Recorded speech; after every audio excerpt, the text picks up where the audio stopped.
Alexandra Levine welcomes you to the Alexandra Levine Live Podcast. Today, we've got a packed show, from breaking news to informative topics that will keep you well informed. So, please click the subscribe button to get notified of her upcoming episodes. If you like what Alexandra talks about, then please share the Alexandra Levine Live to others. Alexandra also looks forward to your comments during this episode. Tonight's Alexandra Levine Live Podcast starts now.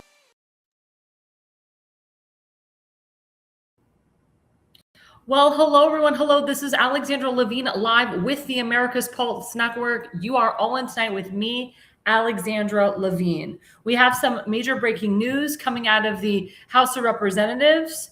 Let's put up the first slide. So this is from the Patriot Oasis. So this is kind of important. U.S. House passes bill banning members of Congress from trading individual stocks, 232 to 198. That means 198 Democrats voted nay, and they attached nationwide voter ID to it. So this was part of the budget, and this was really the only way that Mike Johnson could get a little bit of the Save America Act passed through this balanced budget bill, and also saying that Congress people, they cannot trade individual stocks anymore. But 100, look at that, 198 Democrats voted, quote, nay. These are massively popular issues, 80 to 20 plus with the public. Senate GOP, get HR 7008 to Trump's desk ASAP. Pure common sense and no more excuses. And again, the president has weighed out his patience in regards to passing the Save America Act, which, as you know, requires photo ID for all states, including the liberal ones. And also it ensures our elections on the federal level. We're hoping that this, once it gets passed into law on the federal level, it'll trickle down to the state level. And that's why it's really important who your governor is. And there's a lot of gubernatorial races coming up. The Democrats are scared crapless. That's why they have been delaying, trying to get this passed. And also the rhinos are crapping in their pants too, because people like John Thune, they get paid by special interests and lobbyists and Democrats and people and China, which, as we know, interfered with our elections in 2020 and so forth. This hones in on making sure that we know who is legal and who is not a legal citizen of this country. You have to be legal to vote in our elections. You have to be the age of 18 or over to vote legally in our elections. You can't vote at the age of 15 or 16 or 17 or 17 and a half. You got to vote at the age of 18. It's disgusting that this has become such an issue. It's disgusting that the president had to do it this way with the House of Representatives. But I thank Speaker Johnson for this. I thank the people in the House of Representatives for pushing this forward. Now it's up to John Thune and the senators and the Senate majority Republicans to pass the Save America Act, put on President Trump's desk, and let's get going. Let's go back to free and fair elections for we, the people. If people don't believe in this, if you are an elected official and you don't believe in the Save America Act, then you are not an American. And you want to cheat, and you believe in cheating in the elections, and you hate Donald Trump so much, you have Trump derangement syndrome, that you're afraid to actually pass something that will procure our elections. The whole thing is disgusting. It's asinine. And I'm sick and tired of it being delayed and delayed. President Trump wants this passed before before Congress goes into August recess. That's why he's pushing on this so hard. That's why he's been campaigning on it hard. He's been going state to state campaigning it. And he's asking the people, do you believe in photo ID? Don't you want free and fair elections? Majority of Americans want this, just like the majority of Americans believe in taking care of legal citizens first before illegals. That's why it's very important that we work with ICE. That's why it's very important that we continue to not break the law in this country when illegals come here. I've been hearing people, my grandfather is an illegal. He's been here for 30 years. He forgot to, get his legal citizenship, or he was on a visa and it expired, and, he just didn't have a chance to renew it, but he has a job and he hasn't committed a crime. He has committed a crime. When you come here illegally, you are committing a crime. I don't care if you've been here for 25 years. I don't care. You need to come here the right way. You need to go through the system. It doesn't take that long to get your legal citizenship, by the way. If you're an Israeli and you come here to America, it takes only 7 years. If you're Hispanic, it takes about 5 to 6 years. Once you get your butt over here, start filling out the forms and filling out the paperwork. Do not come in here illegally, and do not think that you can just bypass the law and everything is just a hunky-dory for you. Those days are over. The Democrat-controlled House is gone, and the executive branch of the Democrat Party is not in power right now. You will abide by the law, and you will come here legally and do it the right way. And if not, deport their ass or arrest the hell out of them. And that's what Thomas Homan is doing, and Mark Wayne Mullen and Secretary of State Marco Rubio. They're really honing in on the laws here and saying, I don't care how long you've freaking been here. You get the hell out of here. You need to go back to your country. You overstayed your visa. You decided not to renew your visa. You lived off the system. And you know what? A lot of those people end up becoming criminals and killing innocent Americans, like Kayla Hamilton and Rachel Moore and many others, and Ghislaine and Kate Steinle. Those are innocent people, innocent women that were murdered and raped by illegal criminals and illegal felons that kept coming back and forth through the border, back and forth, back and forth. No, I'm sorry. You don't get a free pass. You don't get a free pass. And you don't get a free pass to vote either. Illegals are not allowed to vote in our elections. I've had enough of it. I'm tired of it. I've been doing elections for far too long. We just finished a primary in Maryland, and there was so many shenanigans with that primary. And there's a lot of people that voted illegally. There's a lot of people that shouldn't have voted at all, and they did anyway. And yes, it was reported, it was recorded, and blah, blah, blah. But there was no repercussions. The election judges didn't lose their jobs. Nobody went to jail. It's a problem. So we really need to get to the bottom of this. That's why it's so important that we pass the Save America Act. Now we go into segment 1.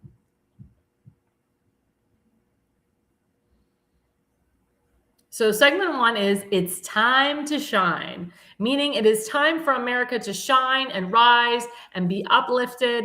And it's time to celebrate America's beauty. We are celebrating 450 years of America. Look at my nails. This is the 3rd week in a row that I've had the American flag on my middle finger, by the way. So if you don't like it, read between the lines. But this is how I love America. This is how I celebrate America. I have never been so patriotic in my life. Like, I've been patriotic, but because this is 250 years, I'm like more patriotic than ever. I got red lipstick. I'm wearing blue eyeshadow. Like, I'm really celebrating 250 years of America. And I had the opportunity to go to DC and celebrate it in DC and go to the Great American Fair, which was amazing. If you didn't have a chance to go, I feel bad for you, but it was a beautiful, beautiful fair and a wonderful, wonderful, wonderful time. Let's put up the first slide. So at Real Donald Trump, my man, President Trump, again, talks about the Save America Act. Thank you to all of the House Republicans. This follows into the break. This is from the breaking news. Thanks to all the House Republicans for supporting the first step towards getting as much of the Save America Act as possible in the budget bill, and to our great speaker, Mike Johnson. I'm asking all House Republicans to vote yes on this very important budget resolution. I'm watching the vote very closely and hope Republicans can unify to secure elections against all forms of foreign country interference and illegal alien voting. President Donald J. Trump. And as I stated, they already voted, 198 Democrats voted no for this. Think about those Democrats. Do you live in their districts? Do you? Are you a constituent of their district? You need to ask yourself, do you really want this Democrat representative to represent you in 2 years, in 4 years? In 10 more years, because Congress isn't term limited, which they need to be. I mean, I would question my congressman if he voted no for this. I would say to my congressman, you don't believe in free and fair elections? You believe in cheating? You believe in lying? You believe in giving up our elections to illegals, like illegal Somalians, illegal Ugandans, and so forth? Because all these freaking foreigners that are trying to run in Congress, it's really scary. You have a freaking terror, like, pro-Hamas guy running for the Senate in Michigan. It's really scary. And then you got some other pro-Hamas person running for governor of Minnesota. You got another freaking Hamas person running for Congress in, or not Congress, I'm sorry, he's not pro-Hamas, but you have this like freaking sexual assailant guy who committed multiple crimes, who's running for senator of Maine against Susan Collins, which is like a joke. Then you have this transgender crazy, running out in, he was trying to run for senator of Maine, crazy. But then you have all these like pro-Hamas people that are running in Minnesota and Michigan, and even trying to run in very Republican states. You got people that believe in Sharia law, wearing hijabs, people that don't tell you what their real last name, and they're running in very MAGA America First districts that Democrats are trying to flip. I mean, this is real life stuff. Real life stuff. We have someone coming on who's running for Congress in Virginia. I mean, ever since Spamberger won, oh my God, the state has changed so much, and not in a good way. A lot of illegals in Virginia, a lot of illegals. And in my opinion, Glenn Youngkin didn't do enough to really stop the illegal immigration in Virginia. And he didn't do enough to stop any liberal or hardcore Democrat policies from entering his chamber. That's why the chamber flipped Democrat when he was like governor the first 2 years, or after the first 2 years, excuse me. And Winsome Sears, she was a lieutenant governor. What the hell did she do to procure her chambers? The only person I really liked was the former Attorney General, Jason Maheras, because he actually did a lot for the Jewish people. He combated anti-Semitism. He recognized what the word anti-Semitism is under the IHRA, and recognized was promoting and mandating with me full Holocaust education in schools. So he was great. But because he had, I hate to say Glenn and, or not Glenn, but Winsome Sears, I hate to say it, running for governor, I think that really screwed him. I really do. We'll talk about it. We'll get into that later. But it's a shame.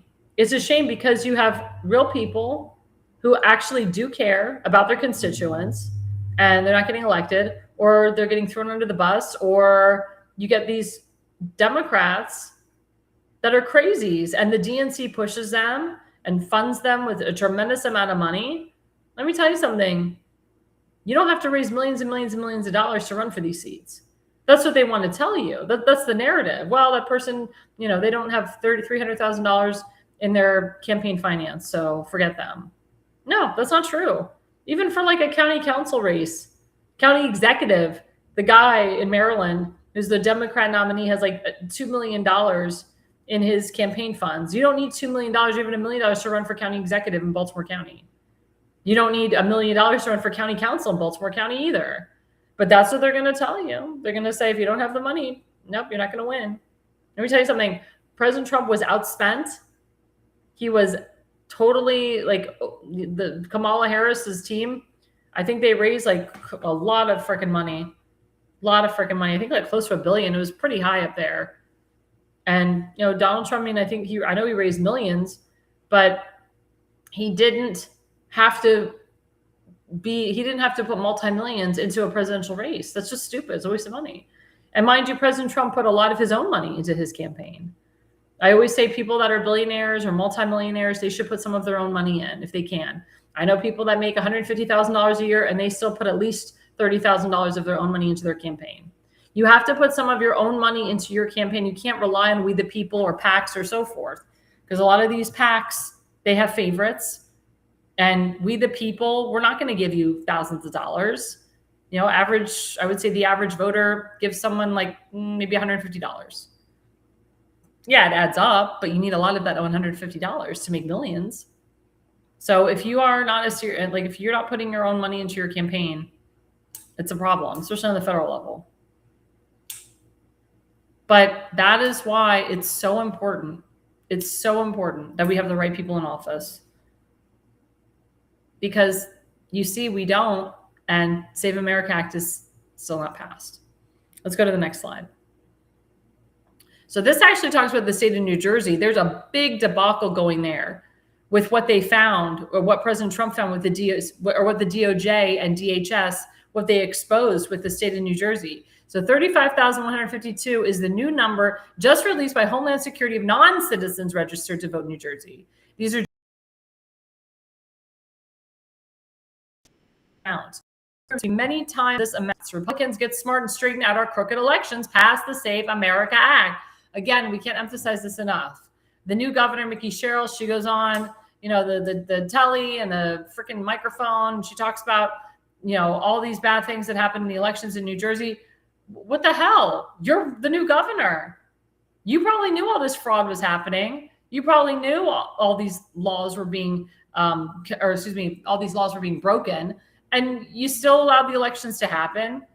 You didn't care. You didn't call for an investigation because you won. Now you're doing it because you're the governor now, and you are trying to save your own ass here.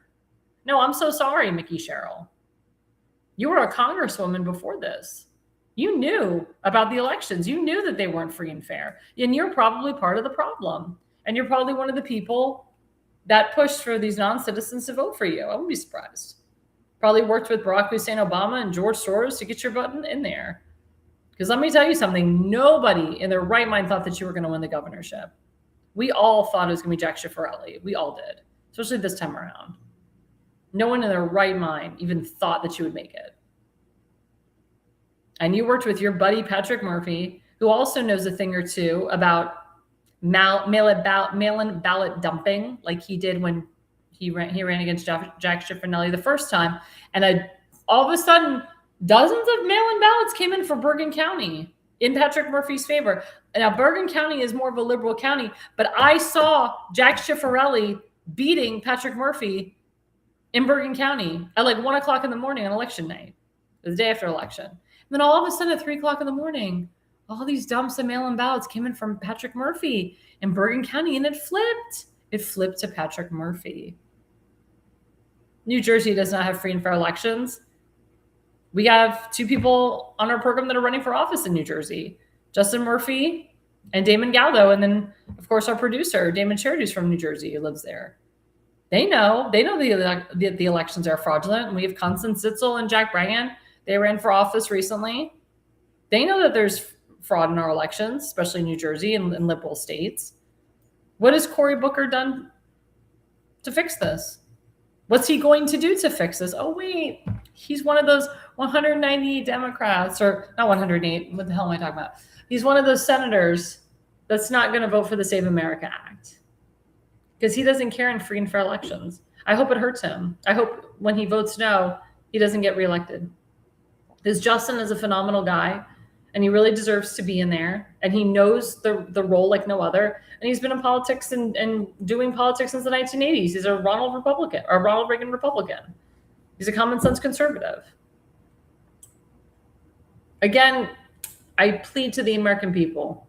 You have the power to vote. You must vote in drones, and you must make it too big to rig. If you live in a hardcore Republican area like Tim Fazenmaker does, Republicans, you must come out for him. There has to be high Republican turnout in high Republican areas. Even if you live in a liberal state. Some people are like, oh, it's Maryland, it's all liberal. No, there are conservative areas in Maryland. You just have to look and do your research and your education, or watch our podcast. That's what we're here for, to educate you. But there are ways for these seats to flip. But it's you, the people, the voter, that have to open up their eyes and shut off the noise and stop being followers and listening to other people. Be a leader and take your own initiative. And don't just vote party line. If you're a Democrat, there's some great Republicans out there that you should vote for. My Jexit organization, we work to have Jewish Democrats #leave the Democrat Party and vote Republican. A lot of them voted for Trump in 2024. A lot of them voted for Ron DeSantis in 2018 and in his reelection in 2022. And we have a lot of Jewish Democrats that are going to vote for Byron Donalds in the general, because he is going to win the primary. And he'll be the next governor of Florida. But I implore people of different ethnicities, people of different races, religions, and creeds. I implore them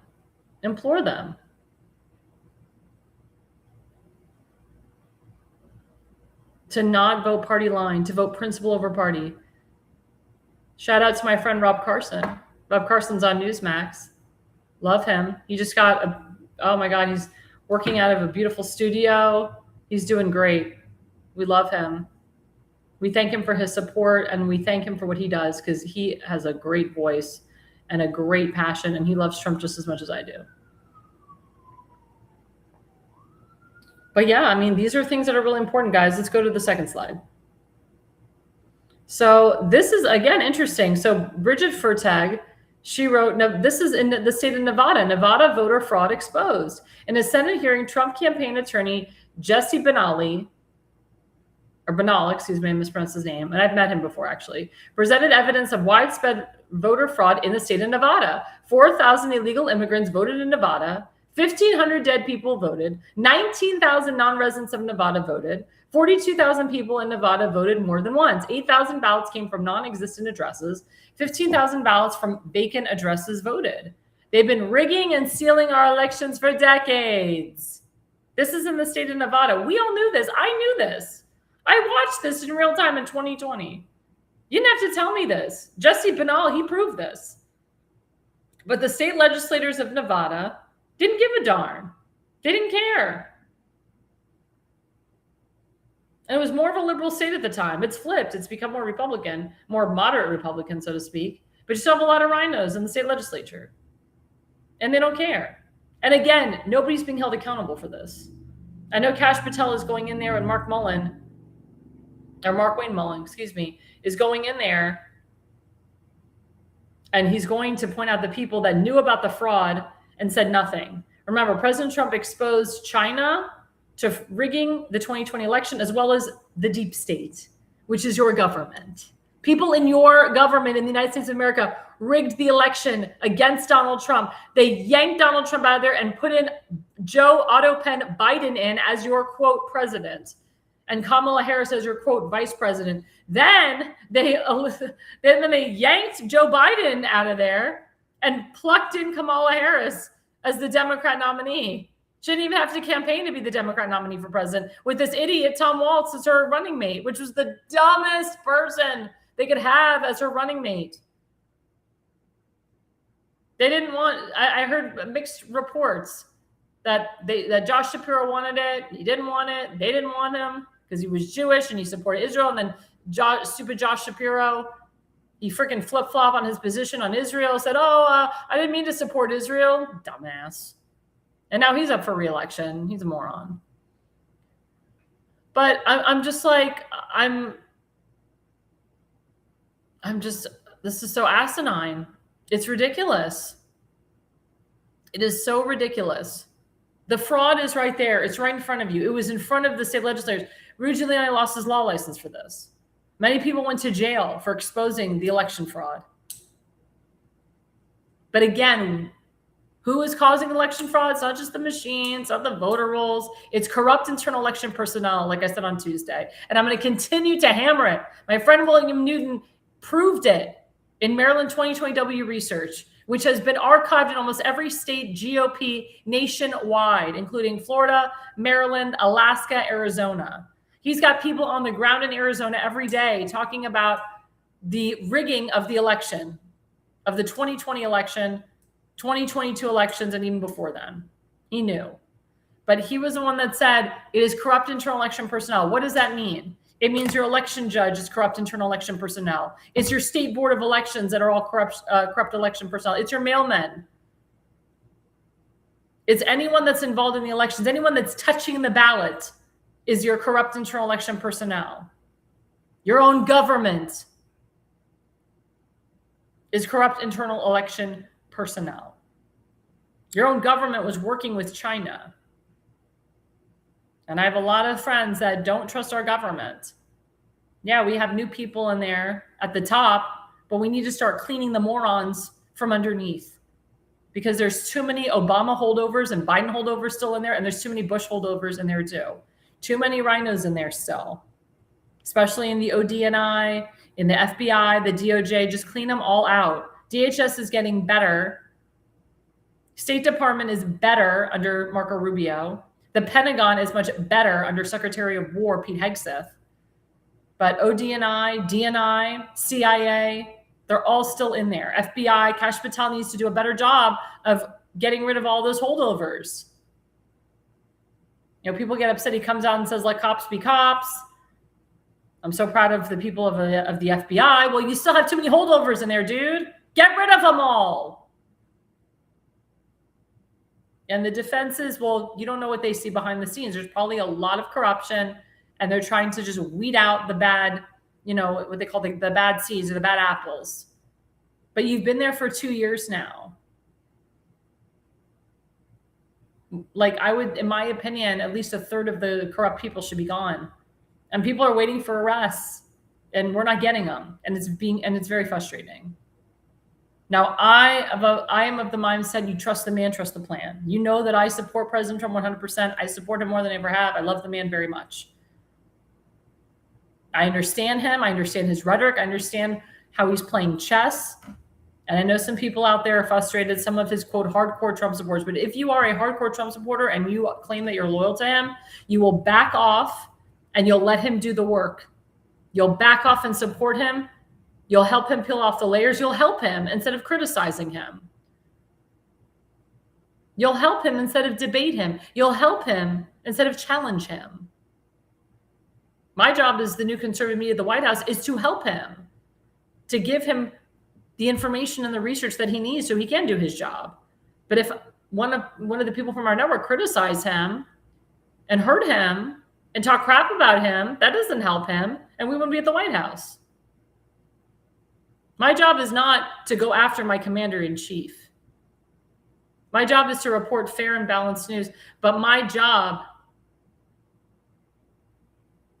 is also to tell the truth, the real truth, and nothing but the truth, so help me God.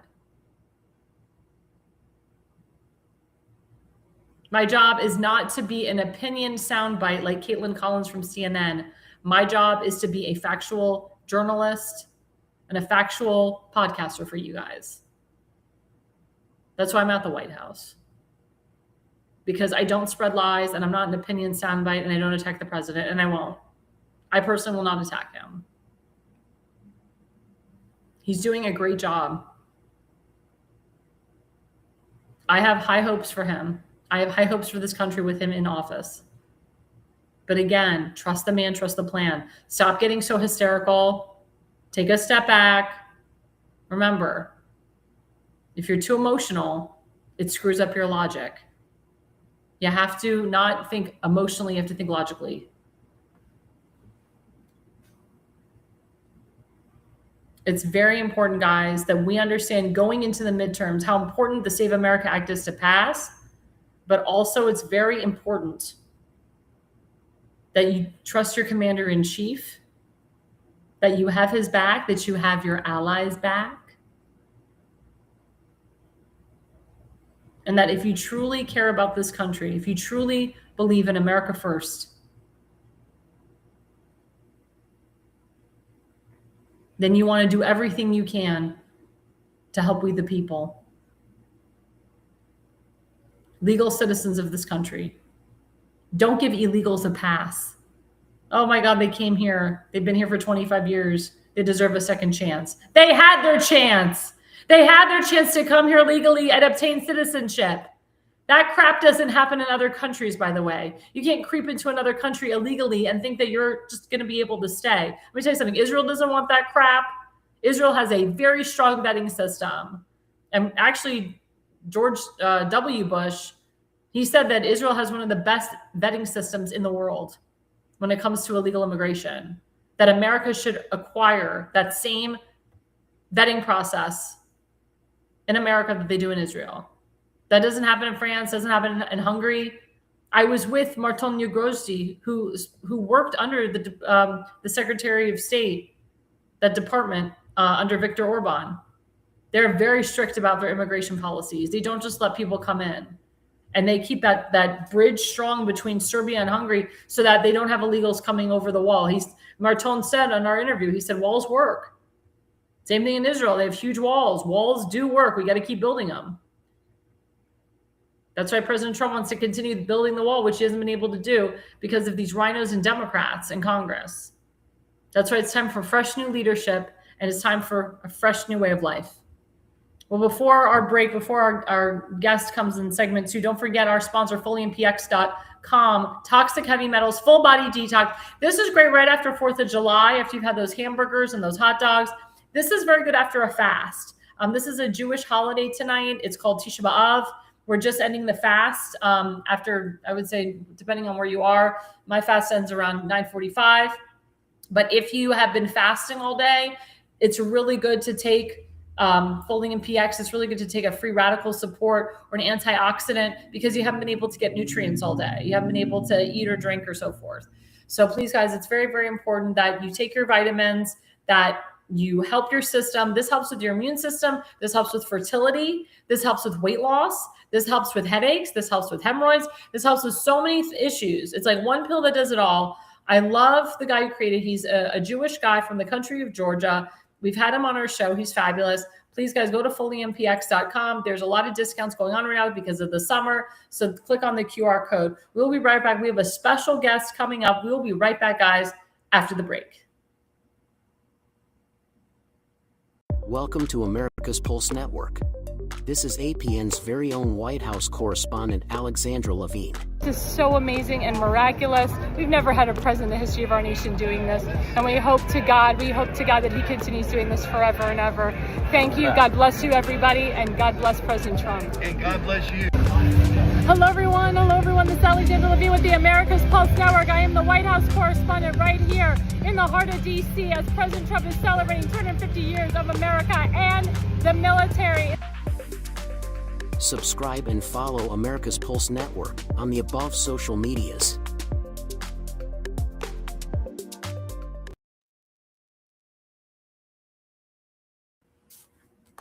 Well, hey guys, welcome back to the America's Pulse Network. We have a wonderful special guest. She's a repeat guest, but she is running for Congress in the 10th Congressional District in the state of Virginia. And I talked a lot about Virginia in segment one. Let's bring her on, my good friend, Julie Spivey Perry. Hey, Welcome back. Oh my gosh, it's always so good to see you. Oh, you're so sweet. I know. Did you like my little rant? Yes, I loved it. I was like, preach it, girlfriend. I know, like I come up with one thing and then another thing just comes out. So as you know, I was preaching so hard on the Save America Act, because this is crucial, especially for your position. You're running for a federal race. And we really want to pass this on the federal level. Hopefully it'll trickle down to the state level. So tell us your thoughts and feelings about that. And how do you feel the Congress that should go forward with this? Well, first and foremost, living in blue Virginia, it's a need. Oh my gosh. And of course, the Virginia Democrats, they don't like it.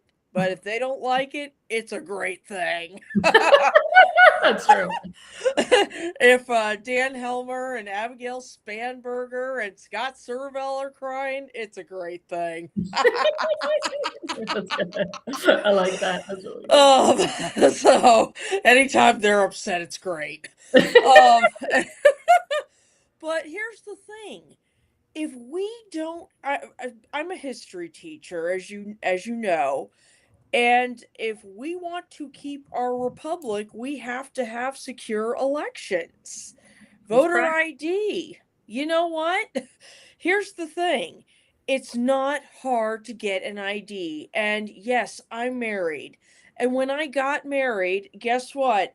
It was really easy to change my name on my ID. It really was. So don't let the left gaslight you into that, because I am a woman that got married and had to change her. Had to change her last name. Thank you for clarifying that for the record. Yes. There's two genders, by the way, male and female. Thank you. This is coming from a teacher, guys. So yes, I'm a teacher saying this. We can't change the 23rd chromosome. The body. So, it's very true. It's very true.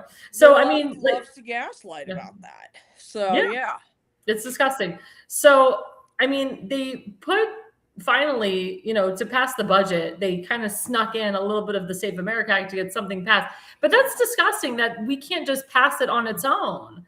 Yes. So yeah, it's sick. So it's sickening. Again, I mean, you're in Congress, you're going to be in Congress.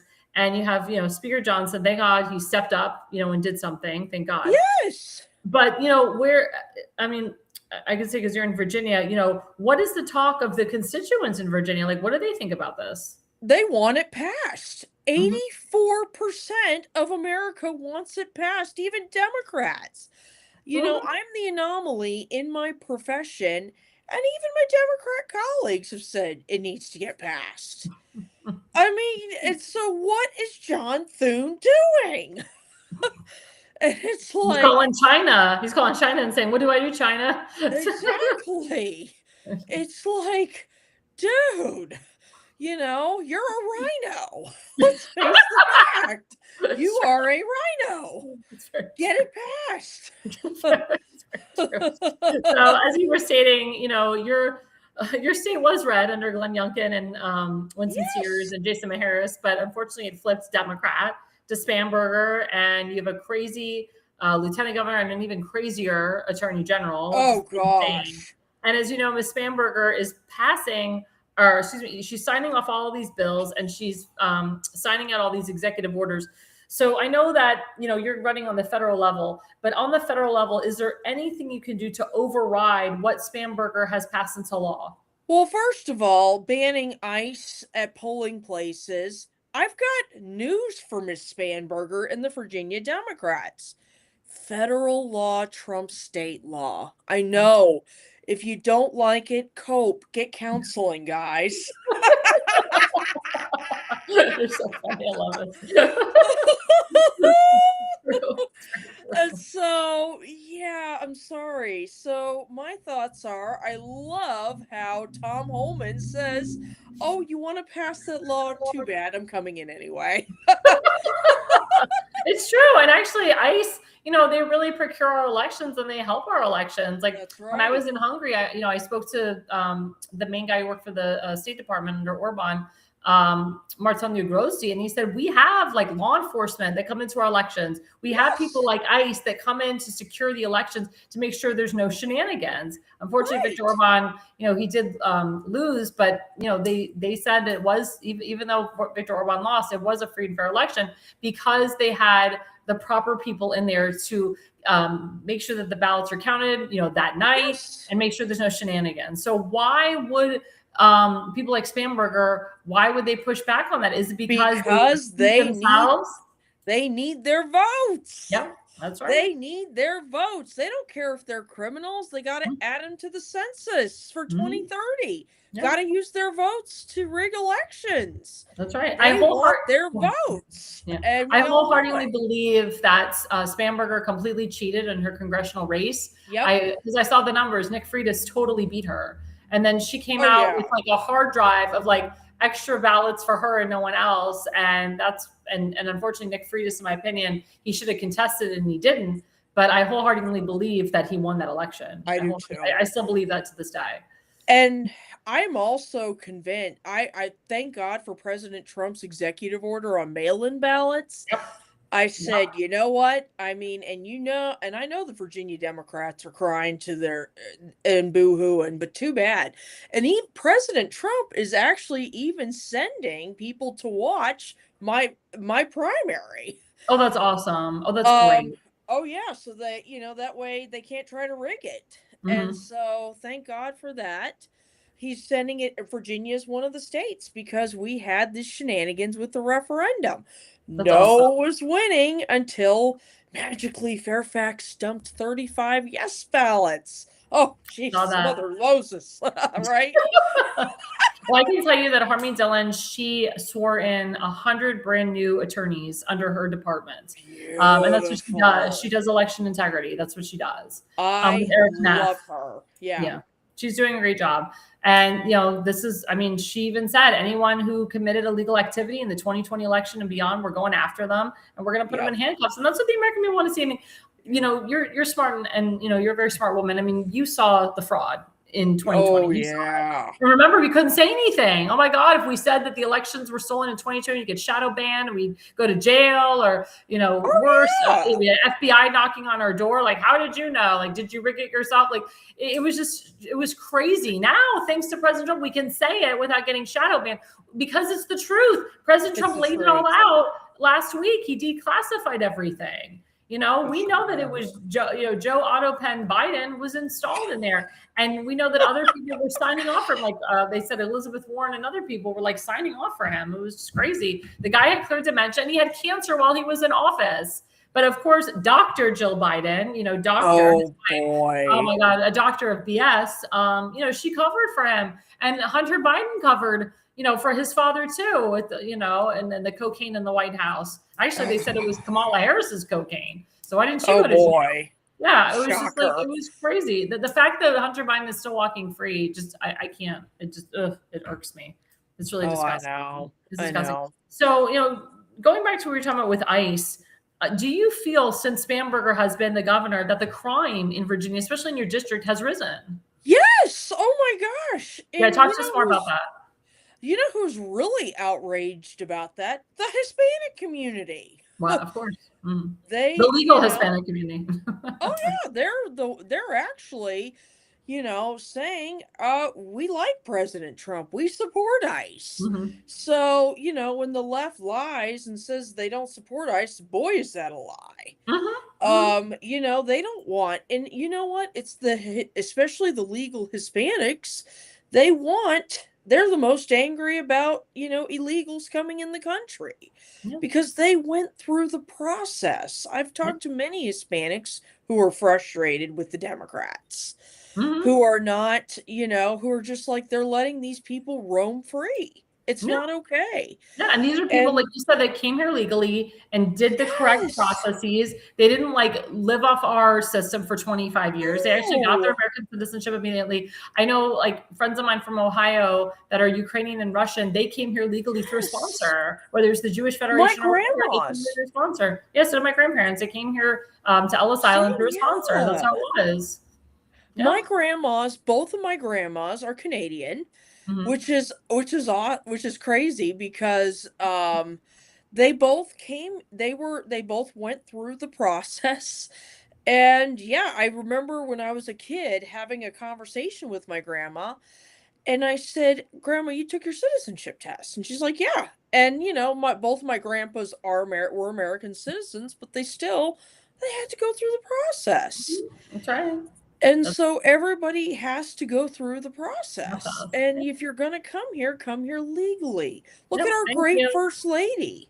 Mm-hmm. Yeah, she's a great example, prime example. Oh, yeah. And she's so happy to get an American citizen. Go ahead. She does. And she's just the shining example of, of what it means to come here legally in the American dream. And it's like, but the left-wing media won't say it. Right. Because it hurts their narrative. Mm-hmm. Exactly. So I think the biggest enemy we've got is the left-wing media. I agree. Totally. And that's why that's why I'm grateful for people like you, Alex, because you report the truth instead of propaganda. Thank you. Thank you. I really appreciate you saying that. Yeah, I mean, the Clinton News Network, CNN, or the Clown News Network, they report propaganda, MSDNC. Let's call them what they are. I've actually been in the White House press briefing room with Caitlin Collins, and I just stare her down. I don't even want to go up and say anything to her because the president's right. She literally stands there. She's never smiled. She's not a very attractive woman, but President Trump's like, if you smiled, maybe you look a little bit more attractive, but she doesn't smile, and she's just mean. And she's there. She has an agenda. She has an agenda. She sure does. She takes orders from the people on top, but also she really believes the crap that she's spewing, and she really it's all opinion based. All she does is just state her opinion, and it's what the hell did President Trump ever do to you? Why do you hate him so much? Are you jealous because he's a billionaire? Are you jealous that you could never marry any of his children? What's going on here? Exactly. Seriously. I'm so sorry. What is wrong with you? Exactly. So I kind of want to touch a little bit with you on the war in Iran. Because that's a really big thing right now. Yes. And a lot of people are pissed off that America's involved. They're all like, oh, it's Israel first, which it's really not. And, the prime minister of Israel has said, I don't tell President Trump what to do. He's his own person. He does whatever he wants to do. And President Bibi Netanyahu, he is Israel first, and he'll do what's in the best interest of his people. But I hate to say it, for the alt-right movement of our party, the Republican Party, to be pushing this narrative that all Jews are bad and this is terrible. And they're crapping on Netanyahu. They may not like some people in the government. They may not like the IDF, but I hate to say they really don't know what's going on over there. They really don't. And for, oh my God, for how many Democrats voted to not give military arms to Israel, and not to help them? It's disgusting. I mean, Israel's our biggest ally. We do a lot of stuff with them. We do trade with them. We use their agriculture. We use their central intelligence. I mean, it's tit for tat. They help us. We help them. Yes. So why would any Democrat or even Republican like Thomas Massey, who's a freaking idiot, put out bills against Israel and say Israel's the bad guy, and then they attack APAC, and they go all over the place. It's just like an attacking Jew war going on this time. What is your opinion on that? Well, first and foremost, my grandpa on my mom's side is Jewish. Basically, he was full. I guess you could say he's Messianic Jewish now, Christian, but he was full. He practiced. He went to synagogue and everything, That's awesome. and so yeah, so of course, and he loves Israel, and I believe what the Bible says. I will bless those that bless Israel, and I will curse those that curse Israel. Amen. And here's the thing. They are the only country in the Middle East that doesn't hate America. Yeah. Every other country in the Middle East wants to see us destroyed and wiped off the mat. That's true. And I That's very wish true. people would see that. The other thing with Iran, they chant, the Islamic regime republic has chanted death to America, and they mean it. Mm-hmm. They Right. mean it. 100% right. And if we don't do something, they will try to destroy us with those nukes. And I hope people understand this. I agree with everything that you said. And again, people in my opinion don't understand. I mean, you're a teacher, so you teach us stuff. The issue that I'm having is that the school boards and the teachers, they don't teach history. They teach propaganda, like you said. In Montgomery County, Maryland, they have teachers that are part of CARE, which is a terrorist organization.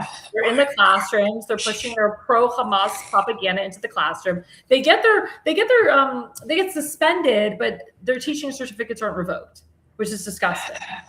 And it's asinine to me. Thank God in Pennsylvania, I was able to work with State Senator Doug Mastriano to mandate full Holocaust education in the entire state of Pennsylvania. And we'll work on that in Virginia, and I'm working on it in Ohio, and I'm working on it in Maryland. But it's disgusting that we can't teach the history as it was, that they only give a week of Holocaust education, or they don't even teach the Spanish Inquisition. They don't teach the Revolutionary War. I mean, this is real history, guys. Like, I'm scared, for our children, because our children are learning crap. They're not learning real things. And I know you're a teacher. My mom's a teacher too in Sarasota County. She teaches senior English. And, she's kind of like on her way to retirement, but people are pleading with her, like, do not retire, because my mom is kind of like the last of the good teachers. She's afraid that if she retires, who's going to come in and take over for her? Some woke person? Sarasota County, it's supposed to be more conservative, but you're dealing with the teachers union, and you're dealing with a lot of these liberal teachers that will push the pronoun crap and all that BS. Two genders, male and female. Exactly. And on the federal level, what, as a teacher, what are you going to implement on the federal level in terms of education? Okay, first of all, what needs to happen is schools need to lose their funding if they're going to not follow federal law. Thank you. And there was actually a bill the House passed about losing funding, about not informing parents if a child chooses to change their gender, and not informing parents on what's going on, and that pushes, the transgender agenda. Mm-hmm. Now it passed, but the incumbent Sue Haas voted against it. Why would you vote against it when Loudoun County makes up a good bit of the district, and that's a big issue there? Mm-hmm. And we know what happened in Loudoun County, everybody. We all know what happened. Oh my gosh. Mm-hmm. We all. The parents woke up. I hate to say it, thanks to COVID, but the parents woke up and saw what the hell their kids were learning in school, and they marched into the school board, and they were like, what the hell? Mm-hmm. Teacher unions need to lose their federal charter. Mm-hmm. I agree. Because you know what? You take away their federal charter, you take away their power, and you take away a lot of problems, because they are the root of it all. And you're a big proponent, I would say, of school choice. Big time. It is overdue. And you know what? Even teachers that think that it's not a good idea would realize, oh, we get to we can teach at a school of our choice Yeah, that's true. and make probably just as much money, if not more, and we can be happier. Because I think the And push now is to have your kids go to public school, to have the public school environment. But a lot of parents have pulled their kids out of public school because of what's being taught there. Like, yes, my sister homeschools her kids because she will yes, not, and then she homeschools them. She's in Florida. She does not want her kids learning, stuff that is not going to help her children in the future. But also, her children were being heavily bullied, and the teachers weren't doing anything about it. They were like allowing my nephew to be bullied by another boy, and he was touched inappropriately. And my sister said, "I got to pull my son out of public school. Like, this is crazy." But the point is, like, parents cannot afford homeschooling because it is expensive process, and it's very hard if you are a stay-at-home mom or so forth. I'm sorry, a single mom and trying to make ends meet. It's very hard unless you have proper help. But, we want to make our public schools safe. We want to make them an education source. So when the kids graduate, and go to college, they have like a knowledge of something. That's right. Let the money follow the child. Exactly. Let the money follow the child and let the parents choose. Exactly. I agree with you. And if people want to homeschool, they should also have the right to homeschool. Yep. I agree with that too. So, let the parents choose. Let the parents, let the parents be the parents. And last time I checked, parents don't co-parent with the government. It's disgusting. It's really disgusting. So it's just but I think the big thing is the unions, they need to have their charter revoked. We need to withhold federal funding from schools that won't follow federal law. Another big thing is special ed. Here's the IDEA laws are not being followed. And you know what? It's time to do audits into the schools, into these schools that are not spending the money on the kids. They're literally taking money, federal dollars for kids that have special needs, but they're not spending it on the kids. They're spending it on administration bloat, lawyers to cover up their corruption, which is disgusting. And so that needs to end. I agree with you 100%. And it's time, and the big thing is, it's time to call these school board lawyers in, and it's time to start holding them accountable. I agree. I think, in my opinion, I think they're wussies. I think they're afraid, which is disgusting. This is, most of these attorneys have kids too. Like, come on. Yep. Step it up to the plate. Well, and it's the lawyers, it's the school lawyers that are bullying other attorneys. Yep, so that's true too. That's 100% absolutely true. Time to go after these school board lawyers and their law firms. Yep, I agree. 100%. I hope that, I hope other private sector attorneys will do that. I really do.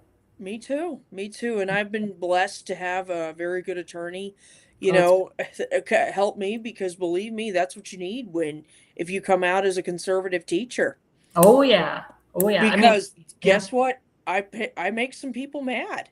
Oh yeah. My mom's in a group chat with just the conservative teachers at her school, and they're very hush hush. Obviously, thank God they have their principal is very Republican. Thank God, and have a hardcore Republican governor.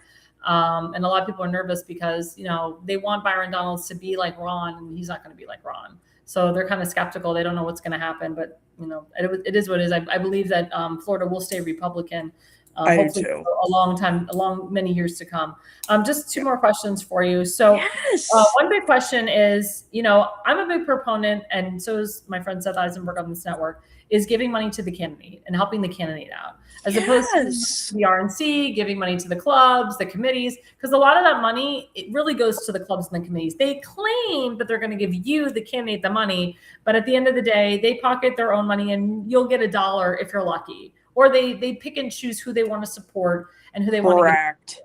Now, as you know, under their bylaws, under the RNC bylaws and the Virginia GOP bylaws and the Virginia caucus, they're not allowed to endorse a candidate before the primary. Correct. But what can the RNC and the GOP do without quote unquote endorsing you.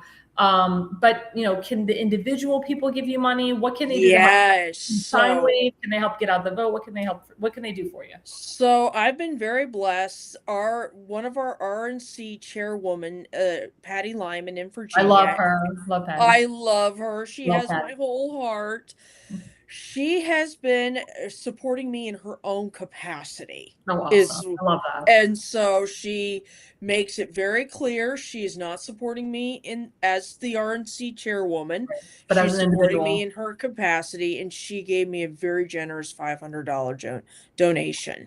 Very Karen nice. Hamilton, who is a dear friend of mine and is a delegate in our Virginia General Assembly, and who is not a rhino and who is an outspoken patriot, has strongly supported me, and she's given me $500. That's awesome. And we have a grassroots campaign, and Alex, I gotta tell you, you know what I've loved about all this? I've loved the fact that I only had to pay $200 to collect my signatures because I had all volunteers. That's awesome. That's I great. have people volunteering to throw events for me, That's fundraisers. John Reed, who ran for lieutenant governor, and I wish would have won, is actually going to be a guest speaker at a fundraiser for me. I love that. That'll be great. I have a true grassroots campaign, and I love that. we're getting small donations, which is great because I'd rather have grassroots support than corrupt money behind me. True. It's very, very true.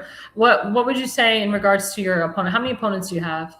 Right now, I have two, but Okay. nobody really has met one, Anthony Suttles. So, yeah, we don't know who he is. There you go. Didn't you just love that?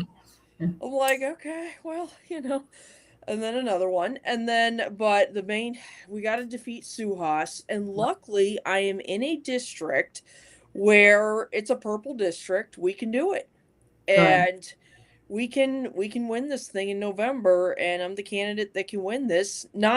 It's because I'm a teacher. I disrupt the Democrats' agenda. I know the left, they just love that I'm an outspoken conservative. I love it. I love it. But we can beat this because we can get, a lot of teachers to our side, and we can get the Second Amendment people that our dear governor, Abigail Spanberger, has angered, and Dan Helmer. I have to say, those two together are the greatest gun salesmen in Virginia. They should get an award. I love that. That's awesome. Well, I hope all the 2A groups, endorse you and support you. I really do. Oh, yeah, really do, absolutely. My friend Donald Willinger, who's very loyal to our program, he lives in Texas. He's my Jewish friend in Texas. He says, Julie will make it. Julie will win. Oh, that's awesome. So you have someone out in Texas that has faith in you, that believes in you, and that's awesome. That's really great. That is amazing. Yeah, Jewish Republican guys out of Texas. That is incredible. Yeah. Jewish Republicans, please vote for Julie. If you have Jews in your district, please, God. Oh, yeah. Oh my God. I push for that all the time. I'm like, please go with the most conservative person, please, God. Yeah, because I don't even know, like you said, I don't even know your other opponents. I figured you were running unopposed. I had no clue because you've been out there, you've been doing events. Also, we just have a minute, to promote yourself. Tell us any upcoming events that are coming up, and where my viewers can, your voters, I should say, where they can find you. So I have an ice cream social coming up this Saturday in Rappahannock County.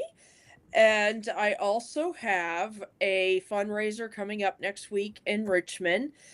And John Reed is going to be my guest of honor. And what else? Oh, and then I have, let's see. Oh, yeah. PerryForVirginia.com is where you can find my information. Yeah, I'm telling my producer to put back up your QR code. Okay. Perry for Virginia. Is it Perry the number 4 Virginia? No, Perry FOR. So Perry FOR. But my Twitter is there. It is. Yep, Julie for Virginia. If you guys could donate, it would every little bit goes a long way, even if it's $5. I can tell you, you'll get a personal donation from me. You'll also get some donations from my friends in Ohio. Just an FYI. Oh, sweet! And I'm from Yay! Florida, so you have a Florida donation, Ohio donation. So they'll be Thank coming your way. you. And when is your primary, Julie? August 4th. So oh my God, it's coming up. Oh my God. So you're in the process of it's early voting right now? Yep. Oh my So God, if you geez. can get out and early vote, that would be great. Didn't you guys have like 45 days of early voting, like some It's crazy number? ridiculous. We need to get that down. So But a do lot you of have people from the DOJ now watching your primary for early voting, That's or are they what I going was to wait? Are they told. going to do it for the election? Yep. That's what I was told. Harmy Dillon sent out a nice warning tweet to everybody. You're being watched. Awesome. So Awesome. I love it. I absolutely love it, especially with the shenanigans that went down with our referendum. And thank God the Virginia Supreme Court said no. And what happened out in LA with Spencer Pratt. Oh yeah. Oh my God. What happened to Spencer Pratt? It freaked out my candidate out in Maryland. My friend Tim Faismaker won his primary because he was running. So my friend Tim, he lives in a very MAGA America First district, but they were putting up this horrific rhino against him. And you know, Wow. Tim, and I'm just like, unbelievable. And we thought that, because he did very well election night, we were very scared with the mail-in ballots that they were going to come in and like take his win from him. Thank God that he had enough. He made it too big to rig, so they couldn't take it from him. But the mail-in ballots are going to be a big factor going into the general with him because, oh my God, Maryland loves those mail-in ballots. And of course, Governor Westmore came out and said he's helping black men be governors, become governors, and of course, incumbent black governors because the guy's a total racist. Does that include Republicans? Well, that's what I said. I said, is he going to help Byron Donalds? Republicans? Yeah, I was like, is he going to help Byron Donalds? Because Byron Donalds is black. So is he going to help, a black Republican? What is Westmore going to do with President Trump's executive order? Is he going to throw a temper tantrum? Probably. The guy wants to run for president anyway. So, it's insane. I mean, he thinks he's going to win re-election right away. And then, of course, he'll probably run for president 2028. But it's so disgusing. But he's the topic for another day. But I just want to thank you so much, Julie, for coming on. Really appreciate it. Oh, you're awesome. I loved it. Guys, go to her QR code, donate to her, give her $500, please. And if you already gave $500 to her, Patty Lyman, double it and make it another $500. Seriously, that's what I say. And if anytime when Julie ran and you gave her money in the past, if you gave her $50, $100, double it this time because we need money for our Republicans. We need money for our proper Republican candidates. And I love the fact that you're a teacher and you're running a wonderful campaign. And oh my God, the Democrat, whoever that becomes is, the incumbent. The incumbent is going to be freaking out because the incumbent will have to spend their own money against you. Yeah, that's right. I love it. Thank you so much for coming on. We really appreciate it. All right, bye. Have a good one. You too. So going on to the next break. Thank you. So don't forget our sponsor, our second sponsor, rncstore.com/ALL. That's rncstore.com/ALL. ALL is the 10% off discount. If you do not put in ALL, you do not get a discount. The beauty of this QR code is, guess what? It automatically has the discount in there for you. Again, I'm a natural person. I'm into natural herbs, natural supplements, detoxing the body. If you are one of those people that are freaking out over the, I call it E. coli poisoning, but the parasital poisoning that's been going on, if you've been eating lettuce, if you've been eating fruit, please take these supplements because they're good preventatives against all of that. I would advise you not to eat iceberg lettuce. Do not eat salad in a bag. Don't eat cilantro. Don't eat basil. Don't eat they say like celery. You have to be very careful with things like this. I wouldn't even eat fruit right now at this time. Unless you can thoroughly wash it in vinegar and salt, they say, make it like a saltwater vinegar type of mix. But seriously, guys, this is a big, serious thing. So many people got affected, especially in the Midwest and in Maryland and so forth. I'm afraid to eat anything. I eat crackers all day now. And I love salad and I've been gaining weight because I've been eating, friggin' crackers. But you know what? I'm not gaining as much weight because I'm taking these supplements.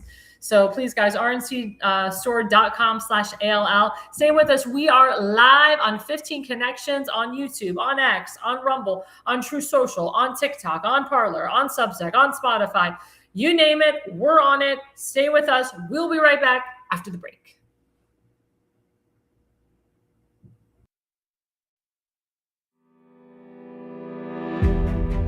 Hi, I'm Alexandra Levine. I'm a professional opera singer, actress, TV, and radio personality. Since 2015, I've been a volunteer, a field director, and a campaign manager, learning the ins and outs of the political world. That's why I became a political consultant. My job is to lead you to victory with organization, structure, and the mindset of winning for your district or state. With my guidance and direction, I can keep you focused on the things that matter to the people and advise you on key issues that need to be addressed. If you're a serious candidate that is serious about winning, then book a consultation with me today. Go to levineconsulting.co. You'll be happy you did.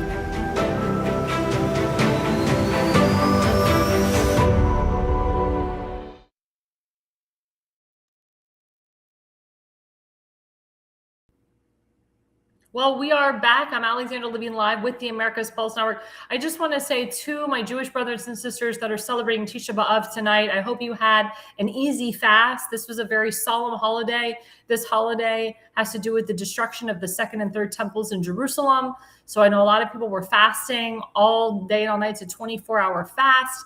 And if you have already broken your fast, I hope that you are refreshed and cleansed of the sins of what happened back then, because every time you fast, it is a cleansing. It kind of reminds me of Yom Kippur. But I just want to say to my Jewish brothers and sisters that are celebrating all over the country, the world, especially in Israel, because I do have people that watch my show from Israel. My friend Saba, God bless you guys, and looking forward to the Jewish New Year. Looking forward to Rosh Hashanah. So segment 3, of course, discusses this idiot Mondami. Let's put up slide number 1. So as you know, stupid Mondami went on his TikTok and did a video. First he says that if Netanyahu comes to New York City, he's going to arrest him under the laws of the ICC. Then he backpedals it and says, well, I found out I can't legally arrest Netanyahu, the Prime Minister of Israel, but I'm calling on the federal government and the feds to do it for me since I can't do it. This guy is an anti-Semite. What this guy said on his video about Netanyahu was complete lies and propaganda. And this is who the people of New York put into power. I hate to say it. Jewish Democrats voted for this guy in the primary. And I know a lot of the Jewish Republicans and Democrats didn't really vote for him in the general, but you put him in the primary, which I knew was a disaster. And I knew the guy was going to get in. And freaking Cuomo was an idiot by being an independent and screwing everything up. And I hate to say it, Curtis Silva should have backed out. He should have backed out. He didn't help by staying in. And now he's bashing Netanyahu all over the place, Mr. Silva, on Piers Morgan. I'm so sick of people bashing the Prime Minister of Israel. He's actually doing for the people of his country, including American Jews that have dual citizenship, including our American troops. He literally makes sure that American troops are not in Israel because he doesn't want them to die on his soil. He doesn't want any American Jew to die on his soil. He also feels for the American soldiers that died in Jordan, American soldiers that have died in Gaza, American soldiers that have died in Syria and Qatar and all over the Middle East and Kuwait and so forth and Bahrain. He's actually trying to expand the Abraham Accords with President Trump and Jared Kushner, and Steve Witkoff, and Marco Rubio, and so forth. To shit on a prime minister who literally had nothing to do with October 7th and made sure to bring every hostage back, either dead or alive. For people to attack him, they really don't know what's going on. And, there's an election coming up soon. I know there's talk about getting rid of him, and he's going through the trial from hell for no reason. President Herzog should pardon him, as President Trump has said. I really hope that the people of Israel do not vote him out. Likud, which is his party, actually has the majority vote right now. But you never know. And Israel does have free and fair elections. But there's a lot of propaganda that's going around. Oh, Donald Wollinger said Mondami won't be around much longer. He's under investigation. Well, that's good. I'm not sure what he's under investigation for. I haven't delved into that. Maybe my guest, or not my guest, I'm sorry, my friend there can tell us more in detail. But Mr. Mondami, I don't believe he came here legally. Not at all. I don't believe he has American citizenship. I think he's a fraud. He really needs to go back to Uganda, he and his wife. I mean, he loves Uganda more than America, I can tell you that.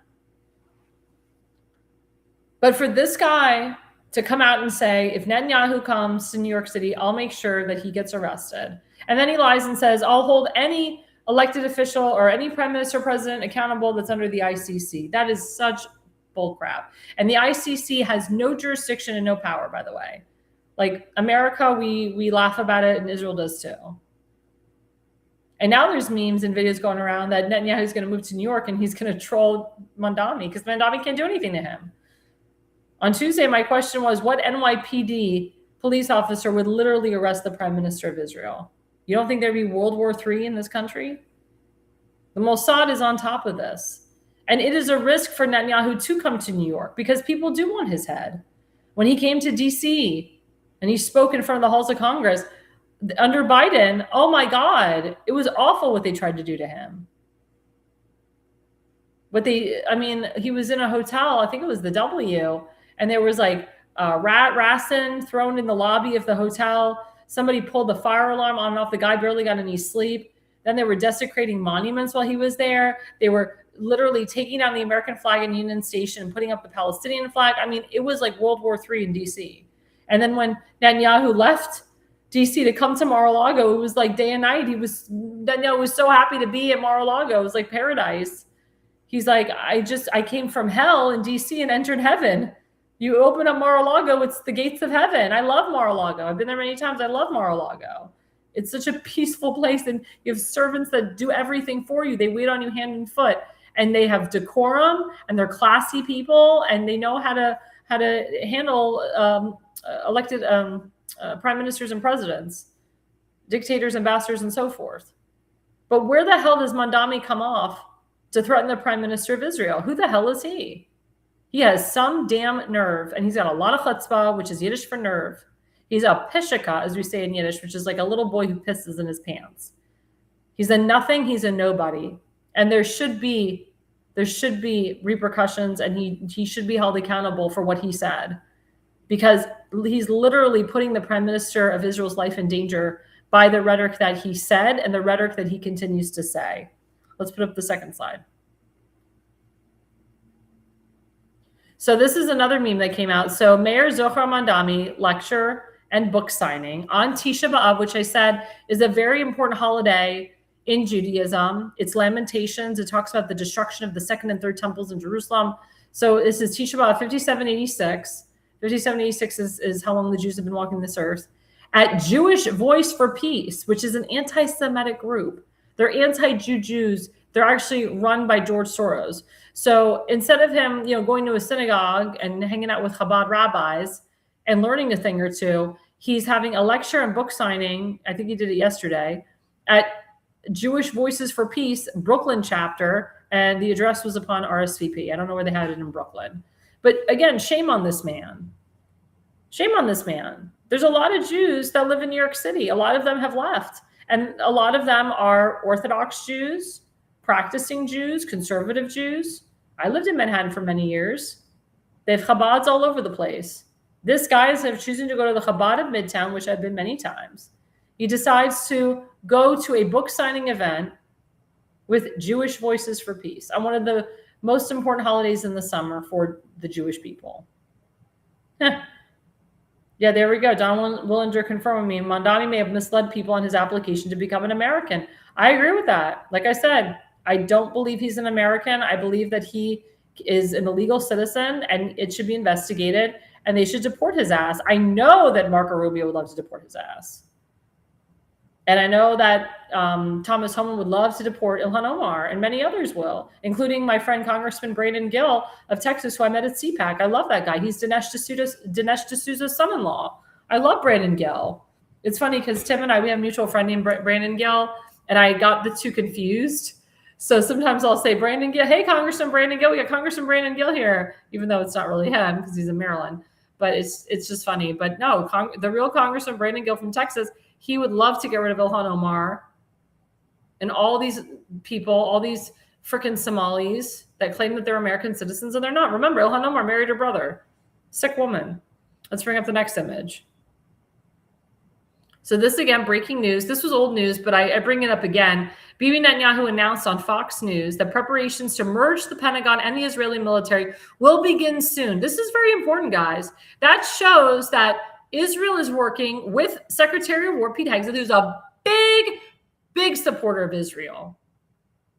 I've heard Pete Hegseth speak at the RNC conventions. I've heard him speak at CPAC. I've heard him speak at all different Jewish events like the IAC and Christians United for Israel, CUFI. I mean, this guy, Pete Hegseth, is total, in my opinion, president and vice president material.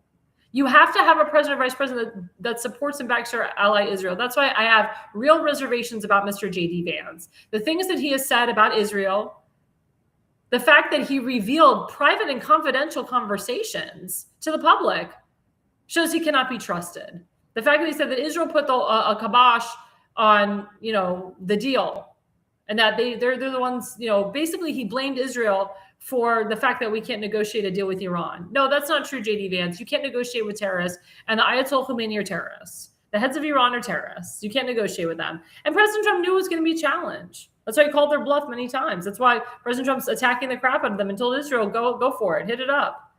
Continue killing the Hezbollah up in Lebanon, which is a terrorist organization. And we're going to continue bombing Iran to let the Ayatollah know that we're not effing around. But for J.D. Vance to say that Israel is the problem here, we can't get anything done because of them, screw him. That's why, guess what? Numbers are flipping for Marco Rubio to be at the top of the ticket. I would vote for Marco Rubio over J.D. Vance in a primary. You're damn right I would. And people are like, well, Marco Rubio is part of the Gang of Eight. He's part of the deep state. He's a rhino. No, I'm sorry. He's got the experience. He's got the wherewithal and the knowledge to do a great job. And I wholeheartedly believe that he will continue doing what President Trump is doing. I really do.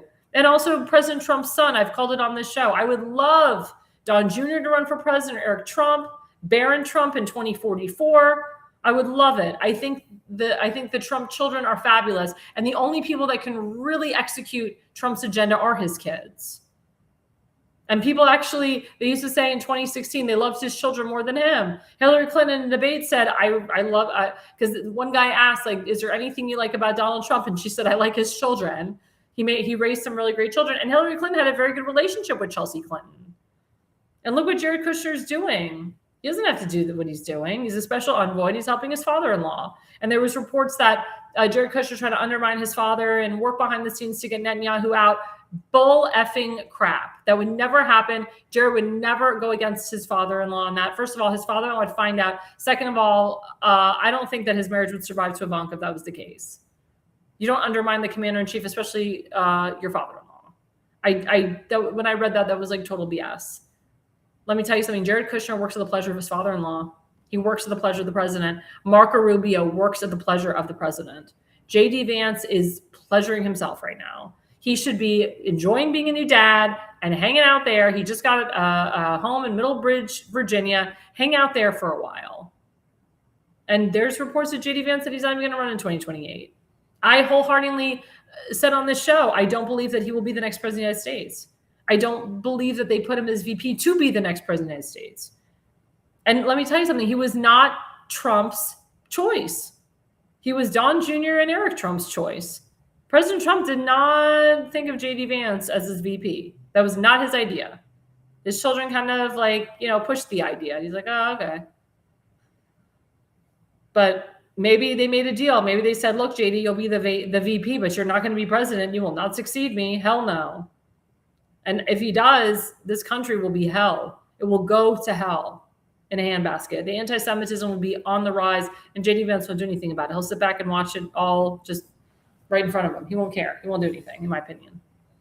But when Marco Rubio, because he was my senator of Florida, when he first talked about Israel, I said to my father, because I watched it, I said, oh my God, Dad, I've never heard a senator speak so eloquently of Israel in my entire life. And when I listened to Pete Hegseth, I've never heard a Secretary of War speak so eloquently about Israel my entire life. And even when Pete was on Fox News, he spoke very eloquently about Israel. You need someone like that in the Oval Office. That's why I trust Marco Rubio more than JD Vance. And it's my opinion. If people on my show they don't believe me or not believe me, they don't like it, well, that's my opinion. But I can tell you something, Marco Rubio is doing much better in the polls than JD Vance. Much better, and he looks better too, by the way. And he's got a gorgeous wife, by the way. Gorgeous wife. Maybe she's okay. But compared to Marco Rubio's wife, woof, it's day and night. You want pretty people in the Oval Office. And Melania Trump, as we know, is gorgeous, and Donald Trump's kids are gorgeous. JD Vance's kids are cute too. But when you look at Marco Rubio's wife, she is a knockout. Beautiful woman, just gorgeous, the way she takes care of herself. I mean, Usha Vance says she just had a baby, but before then, her hair was going gray. She had dark circles underneath her eyes. Like, she did not take care of herself. Like, she just looked old. And she's like younger than JD. Or maybe a little bit older. I don't know. I think she's like 40 or 41 years old. She's like she's 50. She doesn't look good, and she doesn't represent our country very well. And I'm sorry, I don't want to look at that for 4 years. I don't want to look at that as president of the United States or as first lady. I really don't. When I'm spoiled, because when you have a gorgeous first lady and then you go to Usha Vance as the first lady, I'm like, no. But Marco Rubio's wife is the first lady. That's someone I would look at. That's someone I'd be like, okay, I can take that seriously. Let's go to the next slide. So this one's interesting. So Mark Levin actually said this on stage recently. He said, Trump says, or quote, it's true when told he's the first Jewish president. And Mark Levin said that because, when you go back to President Trump's roots of the Trapps, the Von Trapps, there's a lot of German in his genealogy, but they do say there is some Judaism in his genealogy too, but they say he's like a Moses. They say President Trump is like a Moses. He's like an Abraham. He's like a King David. He has led the Jews and the Christians through the promised land. And he has really, really helped out our biggest ally, Israel. And there's Christians that live in Israel too, and they work with the Israelis and they love it. And there's 2 million Arab Israelis that live in Israel with Jews and Christians, and they all get along. So I agree with this. And Mark Levin said he's the first Jewish president. I do. And Trump said, hey, quote, it's true. So think about that, guys, especially during Tisha B'Av. Think about it. Let's go to the next slide. So this is breaking. This is important. So FBI Director Kash Patel announced that 3 million pedophile accounts have been taken down on the Tor network. 3,400 pedophiles have been arrested, and 7,200 children have been rescued. A 99% increase since the Biden administration. Praise God. And as anybody saw the movie Sound of Freedom, which I did, and I cried. I couldn't sleep. I had nightmares for like a week. That stuff is real. I mean, sex trafficking, human trafficking is $1 billion business. It's really big. I think it's like the largest in the United States, which is really sad. Ukraine has a huge sex trafficking business as well. And it starts in Texas. Texas is a huge sex trafficking and child trafficking problem. That's like the hub because you're right over the border.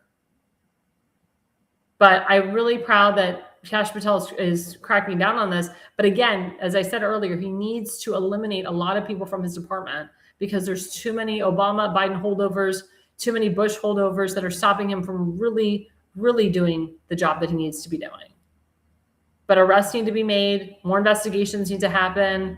I want to see arrest. And these are things that the mainstream media doesn't cover, but we, Conservative Network, we will cover it. And now last but not least, my friend David Harris Jr.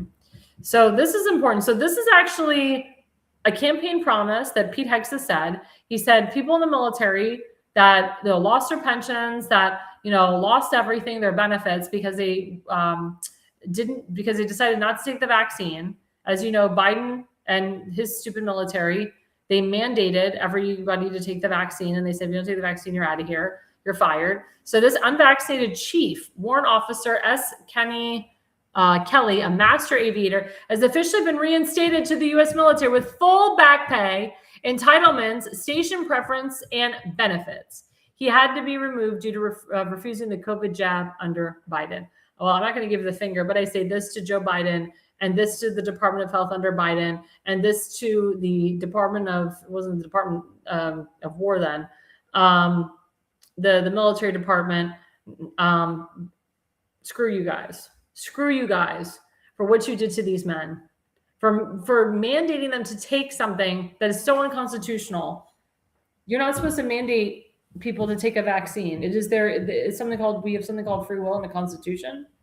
And now what's going on in the state of West Virginia, of all places, which is supposedly Republican, they have a Republican governor, is the Department of Health. The governor's own Department of Health is overriding his executive order and mandating that all the kids take a vaccine before they go to public school. Young kids, they have to take vaccines. They're mandating it. They said they won't accept religious exemption. They'll barely accept medical exemption. They said you can have medical exemption, but we're not gonna honor it. Isn't that disgusting? This is in the state of West Virginia. I mean, I hope the governor is cracking down on this. My governor Governor Ron DeSantis had to go all the way up to the Third Circuit Court of Appeals because the teachers unions were trying to override his executive order, stating that the kids were not mandated to wear masks anymore, or the teachers. But the Department of Health now, under the governor of West Virginia, who was a Democrat that turned Republican, who's like hardcore MAGA Trump supporter, very conservative, who signed an executive order saying that kids were not mandated to take these vaccines, are now mandating, they're overriding the governor and saying, no, you have to take these vaccines in order to come into school, or you can't come to school. Disgusting. I guess more homeschooling. Sick. I feel bad for anyone in the military that suffered because of this. Because, you know, when you leave the military, what job do you have? You get a job working at McDonald's, you get a job working at Publix.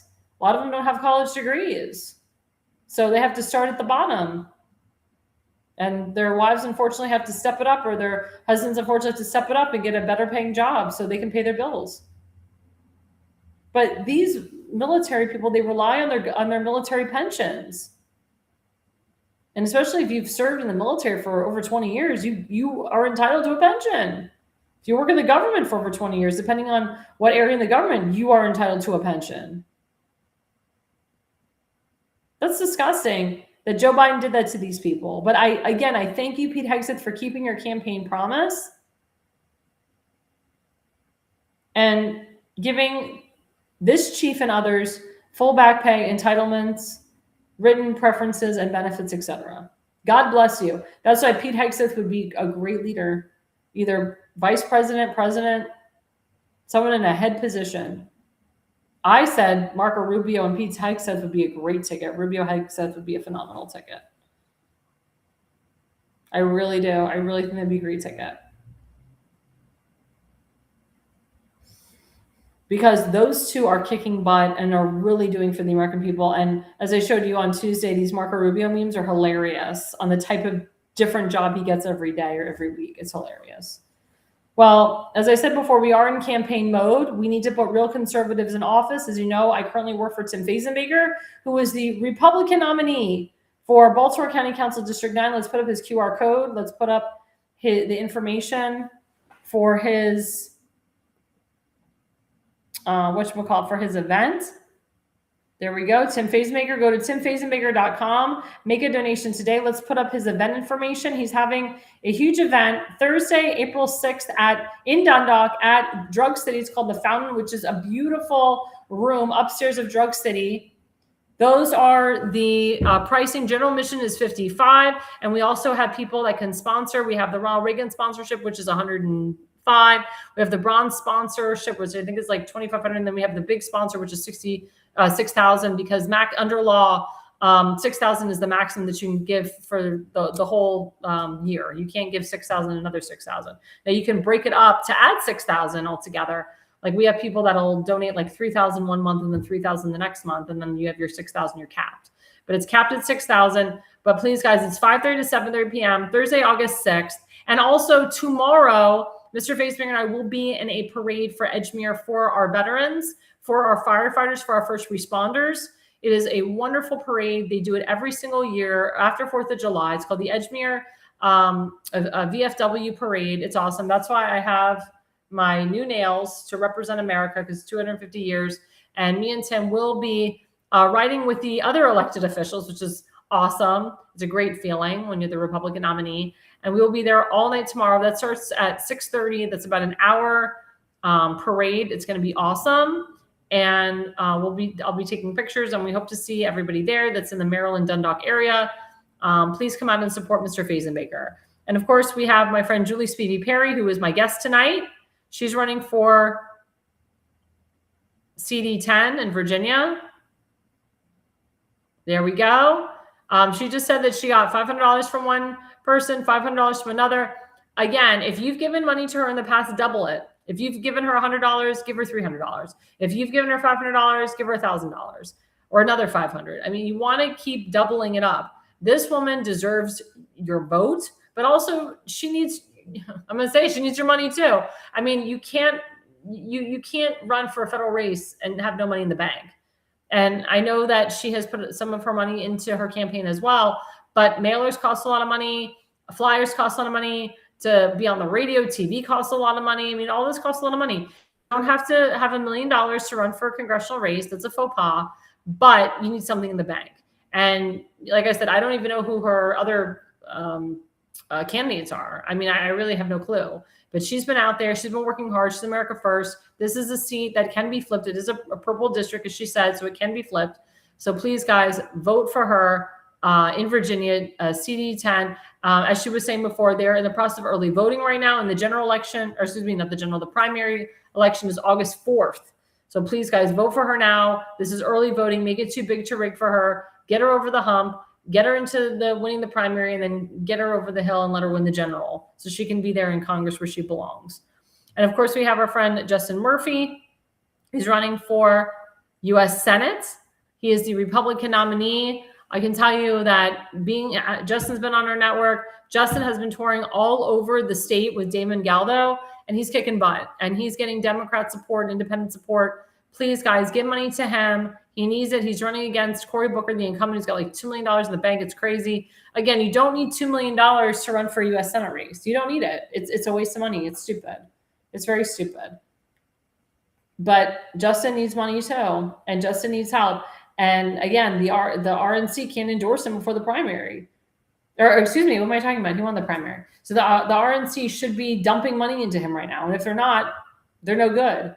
The New Jersey GOP should be dumping money into them. Every single club, every single caucus, if you have a central committee in New Jersey, every single person should be dumping money into Justin Murphy. Right now, the RNC should be dumping money into Justin Murphy.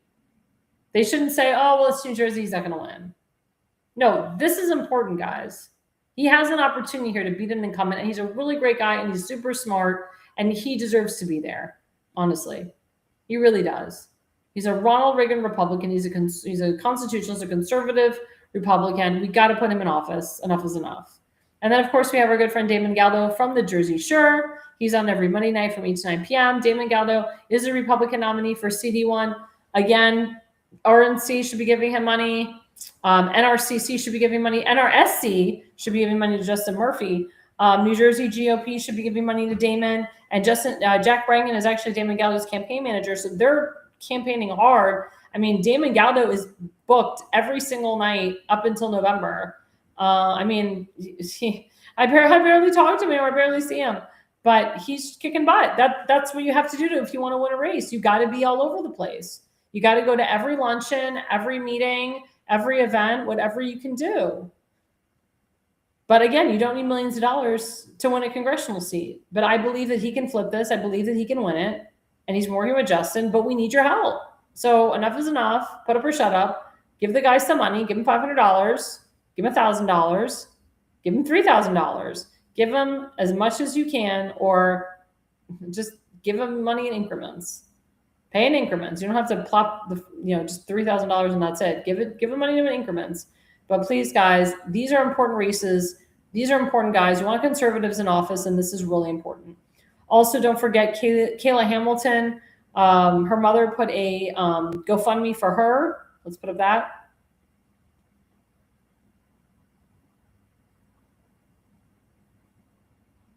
There we go. Bring Kayla Hamilton justice. As you know, Kayla Hamilton was murdered by an illegal criminal from El Salvador. And she was just a very young girl, and she was brutally murdered and raped. And her mother, Tammy Nobles, has put together this GoFundMe. And she's almost made her goal. Her goal is $50K. We'd like to make it to $100K. We'd like to double it. But we need your help. These are important campaigns, guys. Every single time I put a campaign up, it's important. It's for a good cause. It's for a good thing. It's for good people. And Tammy Nobles is a wonderful mother. But think about it. She lost her daughter. She can never get her daughter back. You as a parent never want to lose your child. It is the most horrific feeling in the world. My bubby lost 2 sons. One at the age of 37, the other one at the age of 16 months. It is like, it just kills a part of your heart. And sometimes you never fully recover. I don't know if my bubby ever fully recovered when she lost her son, Dennis, at 16 months. But it's just, it tells you, it tells you the strength of a woman too. And this woman, Tammy Nobles, has so much strength, but we need to help her out, because what happened to her daughter should never happen to a single human being. It's disgusting what happened to her. It's horrific what happened to her, unheard of. Also, Tammy is having a little birthday party celebration, or a big birthday celebration. It's the 24th Memorial Birthday Celebration for Kayla. That's this Sunday in Virginia Beach at 1 p.m. If you're interested, you can get in contact with me and I'll give you the details. It's going to be a nice big celebration, 1 o'clock p.m. this Sunday. We hope everybody can make it. If not, please make a donation to the GoFundMe that I showed you, and a donation to Tammy Nobles in honor of her daughter. And of course, guys, don't forget that we have the Pulse every Wednesday from 8 to 9:30 p.m. You never know who the host or moderator is going to be. It could be me, it could be Seth, it could be Damon, it could be Elena, it could be Tim Fazemaker. We don't know. But stick around, because you never know who's going to be on it. And we also have the Conservative Corner with Seth once a month on Sunday from 7 to 8:30 p.m. You always have my show every first and third Tuesday of the month, and every Thursday. As I said, I will be traveling to the Maryland area this weekend. And I'll be back, not on Tuesday. I'll be back next Thursday, if all goes well. So yeah, and again, guys, don't forget to like and subscribe us. We need subscribers. We appreciate subscribers. The more you subscribe, the more that our show can be shared and seen. And we want you to constantly keep reposting and keep resharing our show. And if you're interested in being a podcaster, go on americaspulsenetwork.com and fill out the form to podcast. Also, if you are interested in sponsoring my show or the Pulse or the entire network, please go to americaspulsenetwork.com and fill out the sponsorship application. We are currently taking applications on a daily basis, and we'll review the application and we'll get back to you very quickly. And again, guys, we are currently live on Rumble, on TikTok, on Parler, on True Social, Spotify, Substack, Facebook, X, you name it, we're on it. We're on like 15 different connections. Thank you to my guests tonight. Thank you to my viewers. Thank you to the sponsors. And again, guys, the reason you listen and the reason you watch is you are no idiot.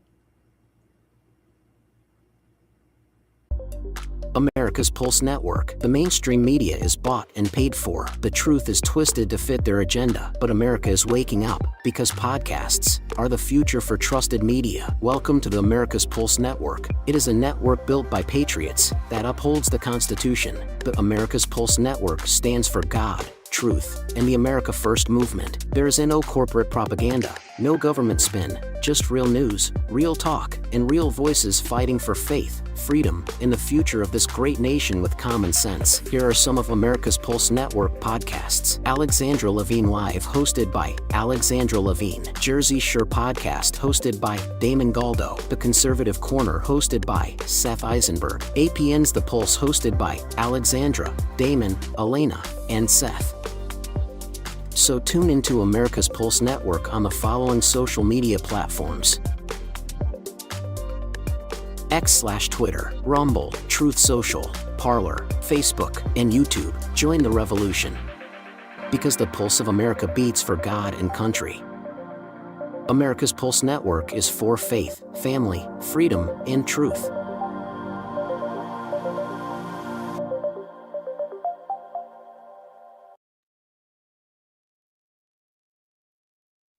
Alexandra, thanks you for watching tonight's Alexandra Levine Live podcast. See you at the next packed show, from breaking news to informative topics that will keep you informed. So please click the subscribe button to get notified for upcoming episodes. If you like what the Alexandra talked about, then share the Alexandra Levine Live podcast with others. Alexandra also looks forward to seeing you on the next upcoming episode.